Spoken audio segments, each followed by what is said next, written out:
অর্থনীতি অনার্স তৃতীয় বর্ষ ইন্টারমিডিয়েট ম্যাক্রো ইকোনমিক্স টপিক 5 আইএসএলএম মডেলের অষ্টম ক্লাসে সকলকে স্বাগত জানাচ্ছি। আমি প্রফেসর শওকত আলম। গত ক্লাসে আমরা রাজস্ব নীতি নিয়ে আলোচনা করেছি। আজকের ক্লাসের বিষয়বস্তু আইএসএলএম মডেলে মুদ্রানীতি, monetary policy in the ISLM model. আজ আমরা আলোচনা করব সম্প্রসারণমূলক মুদ্রানীতি অর্থাৎ এক্সপেনশনারি মনিটারি পলিসি। এর মধ্যে রয়েছে স্থানান্তর প্রক্রিয়া বা ট্রান্সমিশন মেকানিজম। এছাড়া আলোচনা করা হবে মুদ্রানীতির কার্যকারিতা নিয়ে অর্থাৎ এফেক্টিভনেস অফ মনিটারি পলিসি। মুদ্রানীতি দুটি বিষয়ের উপর নির্ভর করে, একটি হচ্ছে এলএম রেখার ঢাল এবং অন্যটি হচ্ছে আইএস রেখার ঢাল। অতএব এখানে আলোচনা করা হবে মুদ্রানীতি ও এলএম রেখার ঢাল অর্থাৎ monetary policy and the slope of LM curve, এবং মুদ্রানীতি ও আইএস রেখার ঢাল অর্থাৎ monetary policy and the slope of IS curve. মুদ্রানীতি বা মনিটারি পলিসি বলতে কি বোঝায়? কোন দেশে সরকারের নীতি সহায়ক হিসেবে সামষ্টিক অর্থনৈতিক স্থিতিশীলতা বজায় রাখার জন্য বিভিন্ন লক্ষ্য, যেমন দাম স্তর ও বিনিময় হারের স্থিতিশীলতা বজায় রাখা, কর্মসংস্থান বৃদ্ধি এবং অর্থনৈতিক প্রবৃদ্ধি অর্জনের উদ্দেশ্যে কেন্দ্রীয় ব্যাংক সুদের হার, ঋণ ও অর্থের যোগান নিয়ন্ত্রণ করার জন্য যে নীতি কার্যকর করে তাকে মুদ্রানীতি বলে। এই সংজ্ঞাতে আমরা কতগুলো বিষয় দেখতে পাচ্ছি। সেই বিষয়গুলো হচ্ছে, মুদ্রানীতি সরকারের নীতি সহায়ক হিসেবে কাজ করে এবং এটি সামষ্টিক অর্থনৈতিক স্থিতিশীলতা বজায় রাখার লক্ষ্যে কতগুলো সুনির্দিষ্ট লক্ষ্য, যেমন দাম স্তর ও বিনিময় হারের স্থিতিশীলতা বজায় রাখা, কর্মসংস্থান বৃদ্ধি করা এবং অর্থনৈতিক প্রবৃদ্ধি অর্জন, এই লক্ষ্যগুলোকে সামনে রেখে মুদ্রানীতি প্রণীত হয় এবং এই মুদ্রানীতি প্রণয়ন করে থাকে দেশের কেন্দ্রীয় ব্যাংক। এবং মুদ্রানীতির মাধ্যমে সুদের হার, ঋণ এবং অর্থের যোগান অথবা এগুলো আলাদা আলাদাভাবে প্রতিটি নিয়ন্ত্রণ করার জন্য যে নীতি কার্যকর হয় সেটাই হচ্ছে মুদ্রানীতি। এখানে বলে রাখা দরকার যে কেন্দ্রীয় ব্যাংক সাধারণত প্রত্যক্ষভাবে অর্থের যোগান নিয়ন্ত্রণ করে না। প্রকৃতপক্ষে কেন্দ্রীয় ব্যাংক উচ্চ ক্ষমতা সম্পন্ন অর্থ বা রিজার্ভ আমানত অনুপাত পরিবর্তন করে পরোক্ষভাবে অর্থের যোগানকে নিয়ন্ত্রণ করে। এই জন্য কেন্দ্রীয় ব্যাংক মুদ্রানীতির মূলত তিনটি হাতিয়ার ব্যবহার করে থাকে। এই হাতিয়ারগুলো হলো খোলা বাজার কার্যক্রম বা ওপেন মার্কেট অপারেশনস, আবশ্যকীয় রিজার্ভ অনুপাত বা রিকোয়ার্ড রিজার্ভ রেশিও এবং ব্যাংক হার। কেন্দ্রীয় ব্যাংক কর্তৃক সরকারি বন্ড ক্রয় বিক্রয়কে খোলা বাজার কার্যক্রম বলা হয়ে থাকে। যখন কেন্দ্রীয় ব্যাংক কোনো ব্যক্তির নিকট থেকে বন্ড ক্রয় করে তখন এর জন্য যে অর্থ প্রদান করে তা আর্থিক ভিত্তি বৃদ্ধি করে এবং এর ফলে অর্থের যোগান বৃদ্ধি পায়। বিপরীতক্রমে যখন কেন্দ্রীয় ব্যাংক কোনো ব্যক্তির নিকট বন্ড বিক্রয় করে এর বিনিময়ে যে অর্থ পায় তা আর্থিক ভিত্তিকে হ্রাস করে, ফলে অর্থের যোগান হ্রাস পায়। কেন্দ্রীয় ব্যাংক প্রায়শই খোলা বাজার কার্যক্রম হাতিয়ারটি ব্যবহার করে থাকে। এরপর রয়েছে আবশ্যকীয় রিজার্ভ অনুপাত বা রিকোয়ার্ড রিজার্ভ রেশিও। প্রচলিত নিয়ম বা আইন অনুযায়ী দেশের তালিকাভুক্ত ব্যাংকগুলো নির্দিষ্ট হারে তাদের নগদ আমানতের একটি অংশ কেন্দ্রীয় ব্যাংকের নিকট বাধ্যতামূলকভাবে জমা রাখে। একেই আবশ্যকীয় রিজার্ভ অনুপাত বলা হয়। এর সাধারণত দুটি অংশ থাকে, একটিকে বলা হয় সিআরআর বা ক্যাশ রিজার্ভ রেশিও এবং অন্যটিকে বলা হয় এসএলআর। সিআরআর বা ক্যাশ রিজার্ভ রেশিও, বাংলায় যাকে বলা হয় নগদ জমার অনুপাত, প্রত্যেক বাণিজ্যিক ব্যাংকে তাদের আমানতের একটি নির্দিষ্ট অংশ ব্যাংকের ভল্টে অথবা কেন্দ্রীয় ব্যাংকে জমা রাখতে হয় কারেন্সি আকারে। একেই বলা হয় ক্যাশ রিজার্ভ রেশিও। অন্যদিকে এসএলআর হচ্ছে স্ট্যাটিউটরি লিকুইডিটি রেশিও। সাধারণত আবশ্যকীয় রিজার্ভ অনুপাতের বাকি অংশ বন্ড অথবা ট্রেজারি বিলে রাখতে হয়। একে বলা হয় এসএলআর। আবশ্যকীয় রিজার্ভ হার বৃদ্ধি করলে রিজার্ভ আমানত অনুপাত বৃদ্ধি পায়, ফলে অর্থগুণকের মান হ্রাস পায় এবং অর্থের যোগান হ্রাস পায়। অন্যদিকে আবশ্যকীয় রিজার্ভ হার হ্রাস করলে রিজার্ভ আমানত অনুপাত হ্রাস পায়, ফলে অর্থগুণকের মান বৃদ্ধি পায় এবং অর্থের যোগান বৃদ্ধি পায়। বর্তমানে সিআরআর এর হার হচ্ছে 4% এবং এসএলআর এর হার হচ্ছে 16%। মুদ্রানীতির আরেকটি হাতিয়ার হলো ব্যাংক হার বা ব্যাংক রেট। কেন্দ্রীয় ব্যাংক যে সুদের হারে ব্যাংকগুলোকে ঋণ দেয় তাকে ব্যাংক হার বা বাট্টা হার বা ডিসকাউন্ট রেট বলা হয়। কেন্দ্রীয় ব্যাংক দেশের অভ্যন্তরে অর্থের যোগান নিয়ন্ত্রণের উদ্দেশ্যে ব্যাংক হার সমন্বয় করে।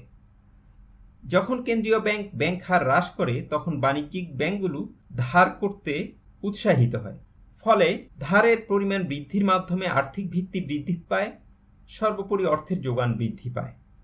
যখন কেন্দ্রীয় ব্যাংক ব্যাংক হার বৃদ্ধি করে তখন ব্যাংকগুলো ধার নিতে অনুৎসাহিত হয়, ফলে লোন হ্রাস পায় ও আর্থিক ভিত্তি হ্রাস পায়, সর্বোপরি অর্থের যোগান হ্রাস পায়। এছাড়াও আরো কিছু হাতিয়ার কেন্দ্রীয় ব্যাংক ব্যবহার করে থাকে, যেমন নোট প্রচলন ও নিয়ন্ত্রণ। এর মাধ্যমেও কেন্দ্রীয় ব্যাংক অর্থের যোগান বা সুদের হার ইত্যাদিকে নিয়ন্ত্রণ করতে পারে। বর্তমানে কোভিড-19 এর কারণে অর্থনীতিতে যে মন্দা অবস্থার সৃষ্টি হয়েছে তা থেকে উত্তরণের জন্য অনেক অর্থনীতিবিদ মুদ্রা ছাপানোর পরামর্শ দিয়েছেন। তবে এক্ষেত্রে খেয়াল রাখতে হবে যাতে করে উৎপাদন শূন্যের কাছাকাছি না পৌঁছে যায়। যদি উৎপাদন হ্রাস পায় সেক্ষেত্রে হাইপার ইনফ্লেশন হওয়ার সম্ভাবনা রয়েছে। এখন আমরা চিত্রের সাহায্যে সম্প্রসারণমূলক মুদ্রানীতি ব্যাখ্যা করার চেষ্টা করব। অর্থের যোগান বৃদ্ধি পেলে আইএসএলএম মডেলে ভারসাম্য আয়ের স্তর বৃদ্ধি পায়। একে সম্প্রসারণমূলক মুদ্রানীতি বা এক্সপেনশনারি মনিটারি পলিসি বলা হয়। অন্যদিকে অর্থের যোগান হ্রাস পেলে আইএসএলএম মডেলে ভারসাম্য আয়ের স্তর হ্রাস পায়। একে সংকোচনমূলক মুদ্রানীতি বা কন্ট্রাকশনারি মনিটারি পলিসি বলা হয়। আমরা এখন সম্প্রসারণমূলক মুদ্রানীতি অর্থাৎ অর্থের যোগান বৃদ্ধি পেলে ভারসাম্য আয় ও সুদের হারের কি পরিবর্তন হয় তা নিয়ে আলোচনা করব। চিত্রে ক প্যানেলে কেইনসীয় ক্রস, খ প্যানেলে মুদ্রাবাজার ভারসাম্য এবং গ প্যানেলে আইএসএলএম মডেলের ভারসাম্য দেখানো হয়েছে। প্রাথমিকভাবে অর্থনীতি E1 বিন্দুতে ভারসাম্য অবস্থায় রয়েছে, যেখানে ভারসাম্য সুদের হার I1 এবং ভারসাম্য আয় স্তর Y1। এমত অবস্থায় দেশের কেন্দ্রীয় ব্যাংক মুদ্রার যোগান বৃদ্ধি করলে কি পরিবর্তন হয় সেটি দেখা যাক।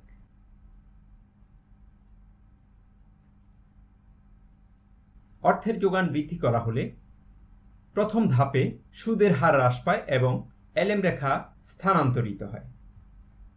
আমরা খ প্যানেলে দেখতে পাচ্ছি যে অর্থের যোগান M1 বার থেকে M2 বারে বৃদ্ধি পাওয়ায় অর্থের প্রকৃত যোগান রেখা ডান দিকে স্থানান্তরিত হয়। ফলে মুদ্রাবাজারে ভারসাম্যহীনতা তৈরি হয় এবং জনগণের হাতে যে অতিরিক্ত অর্থ আসে সেই অতিরিক্ত অর্থ তারা ব্যাংক অথবা অন্য কোনো সম্পদ যেমন বন্ডে বিনিয়োগ করে। এতে করে বন্ডের চাহিদা বৃদ্ধি পায় এবং বন্ডের দাম বৃদ্ধি পায়।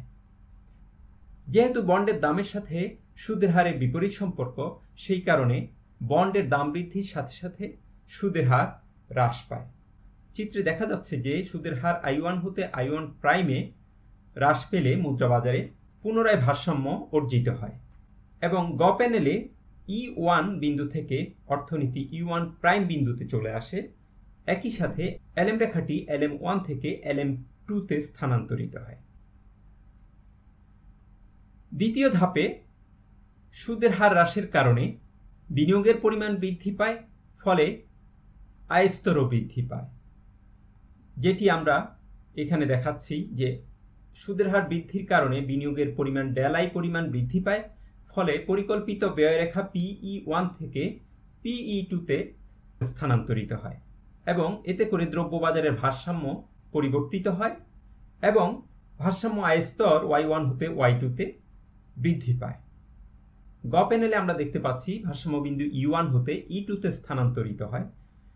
তৃতীয় ধাপে এই আয় বৃদ্ধির কারণে অর্থের চাহিদা বৃদ্ধি পায়, ফলে অর্থের চাহিদা রেখা ডান দিকে স্থানান্তরিত হয় এবং ভারসাম্য সুদের হার পুনরায় I1 প্রাইম থেকে I2 তে বৃদ্ধি পায়।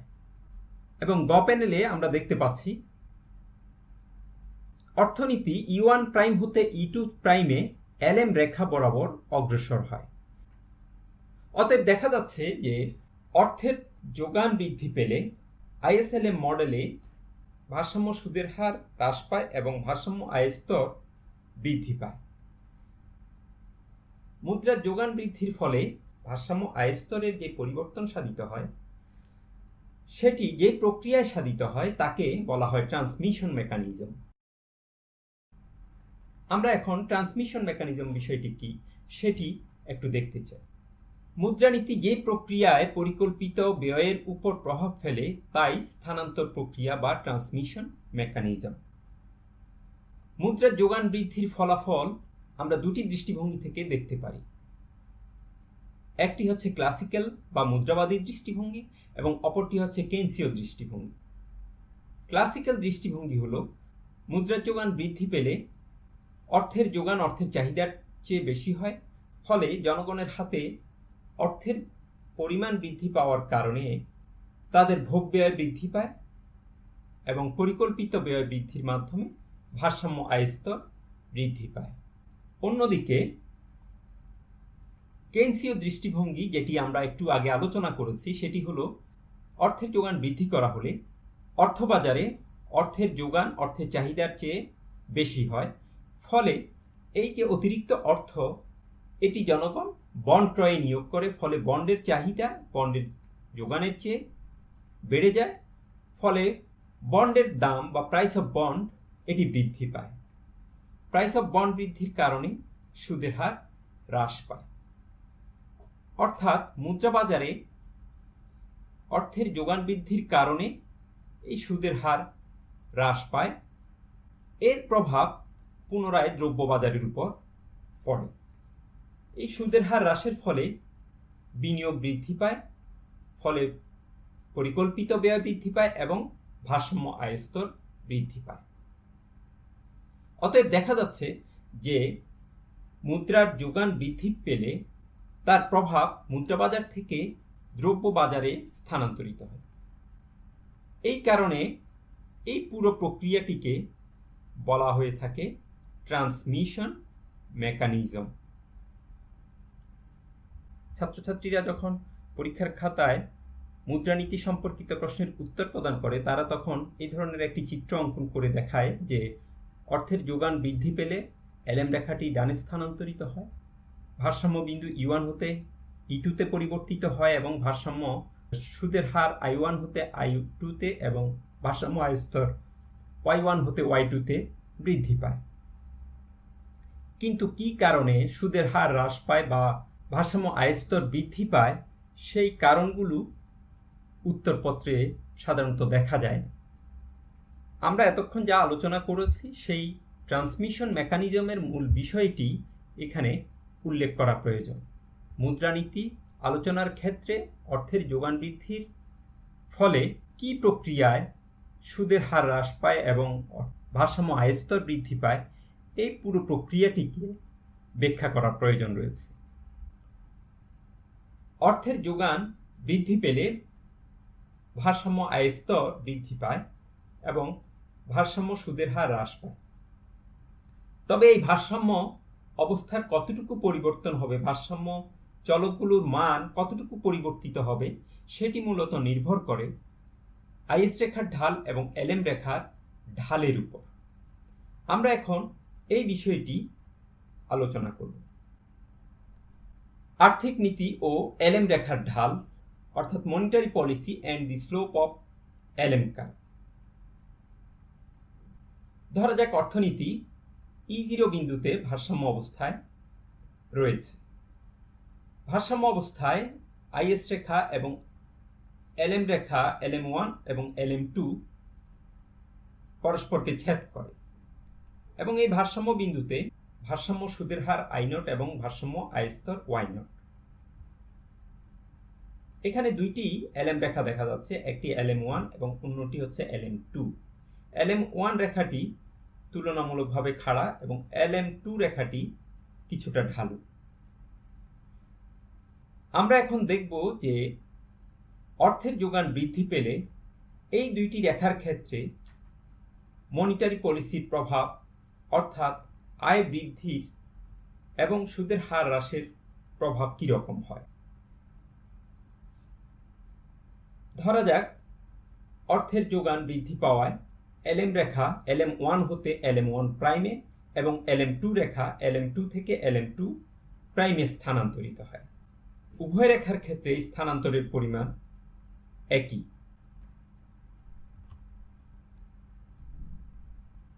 LM1 প্রাইম রেখা এবং IS রেখা পরস্পর U1 বিন্দুতে ছেদ করে।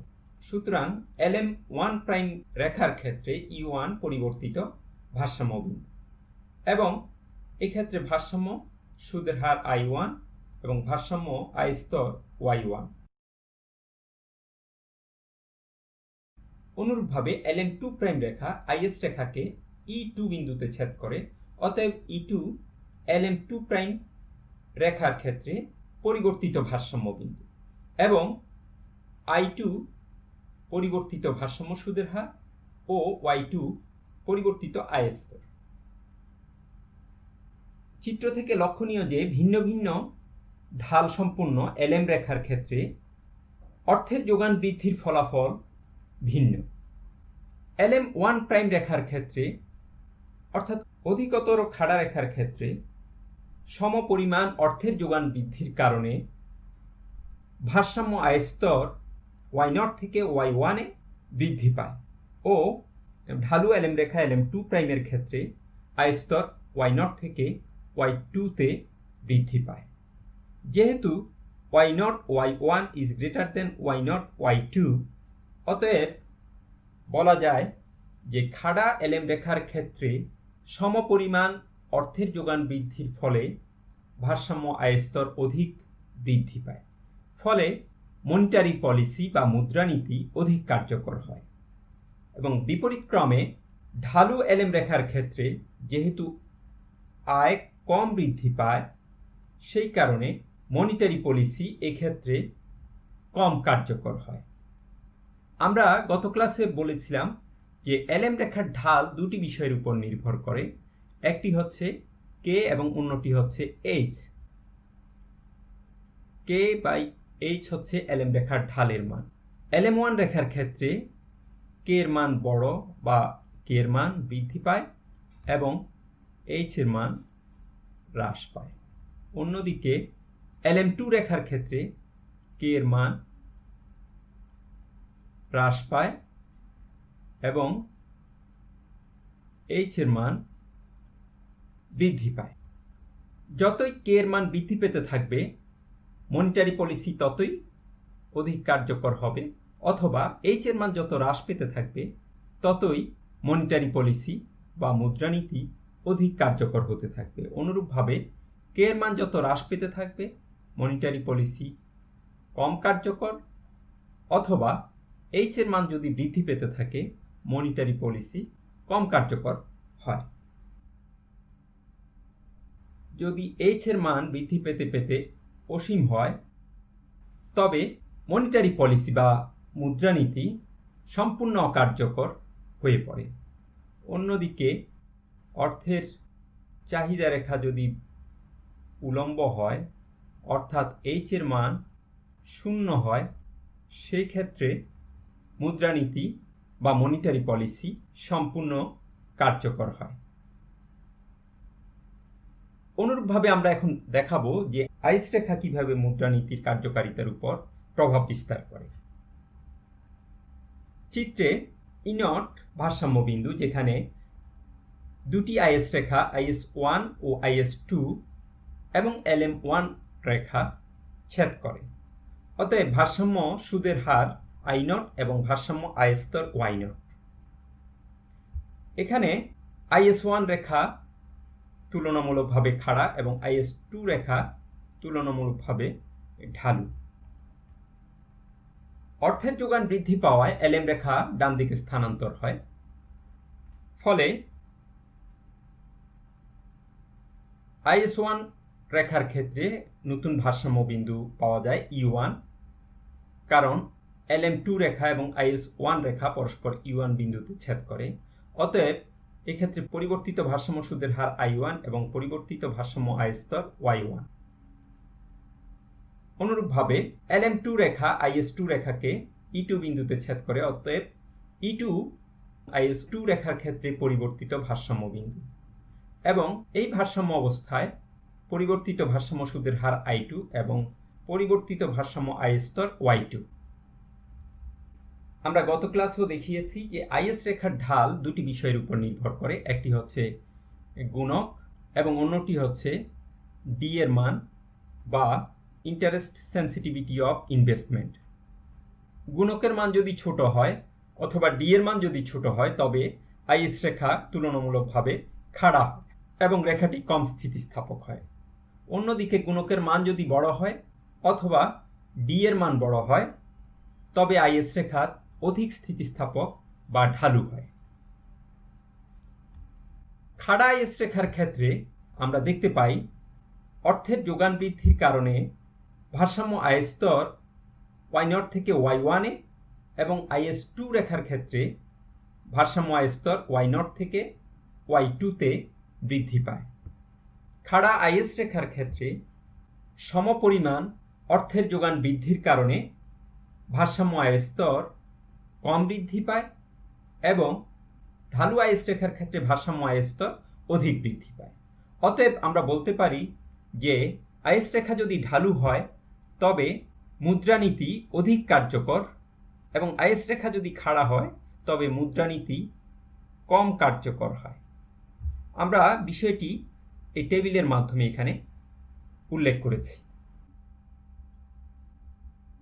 যদি ডি এর মান ছোট হতে হতে 0 হয়ে যায় অর্থাৎ বিনিয়োগ রেখাটি উলম্ব হয় সেক্ষেত্রে আইএস রেখাটিও খাড়া হয়ে যায় এবং এক্ষেত্রে মুদ্রানীতি সম্পূর্ণভাবে অকার্যকর হয়ে পড়ে।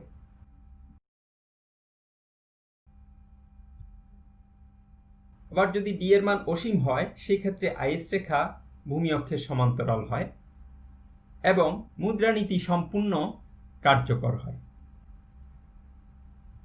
অতএব দেখা যাচ্ছে সম্প্রসারণশীল আর্থিক নীতি বা মুদ্রানীতির প্রয়োগের ফলে আইএস রেখা যদি অধিক খাড়া হয় তাহলে মুদ্রানীতি কম কার্যকর হয় এবং আইএস রেখা ঢালু হলে মুদ্রানীতি অধিক কার্যকর হয়। তাহলে আজ আমরা যে বিষয়গুলো আলোচনা করলাম সেগুলো হলো মুদ্রানীতি কি, সম্প্রসারণশীল মুদ্রানীতিতে অর্থের যোগান বৃদ্ধি করা হলে ভারসাম্য আয় স্তর বৃদ্ধি পায় এবং সুদের হার হ্রাস পায়। যে প্রক্রিয়ায় এটি ঘটে থাকে সেটিকে বলা হয় ট্রান্সমিশন মেকানিজম। এই ট্রান্সমিশন মেকানিজমে আইএস রেখা এবং এলএম রেখার ঢালের কি প্রভাব সেটিও আলোচনা করা হয়েছে। আশা করি তোমরা বুঝতে পেরেছ। আজকের ক্লাস এখানে শেষ করছি। সবাই ভালো থাকো, সুস্থ থাকো। খোদা হাফেজ।